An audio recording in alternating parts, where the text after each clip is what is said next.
My first impression is it's gargantuan, it's huge. You're going to probably need a week off to play it, which means pulling a sickie or getting someone to cover you at work. Tell your relatives where you've been so they don't call the cops. But yeah, it's gargantuan, it's huge, but most important of all, it's fun. It's all fun all the time. Loads and loads of games have come out recently and people have gone, oh, they're heartbreaking, or oh, they're so artistic.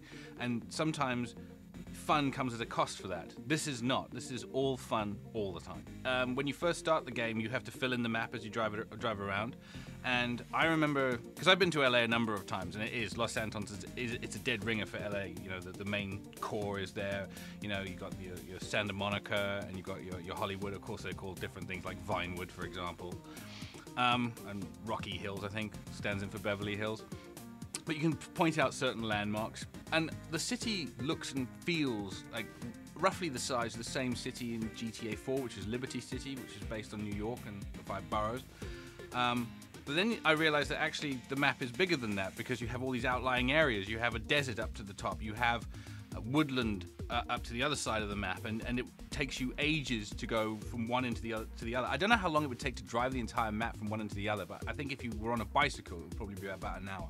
You've got 3 characters. You've got Franklin, and he's basically a bloke from the hood, essentially. He's a former repo man who wants to become a professional criminal because he's not making enough money as a repo man. His activities bring him into contact with a guy called Michael, who is a retired thief, basically, who's slowly being driven insane by his selfish family. The third character is a guy called Trevor, and Trevor is probably the most psychotic and hard-to-like character I've ever seen in a video game.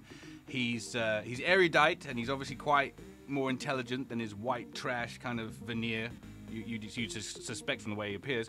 The other thing about Grand Theft Auto 5 is that you've got a huge list of activities that you can do. I mean, you can go for a round of golf. You can go and play tennis. You can do yoga.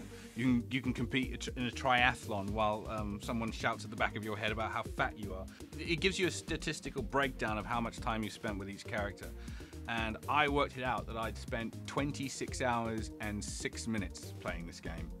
And from what I understand reading reviews around the web, I have discovered, you know, not even, well, I guess just over half of it, because at the end of my experience with Grand Theft Auto 5, they went, well done, 61% there.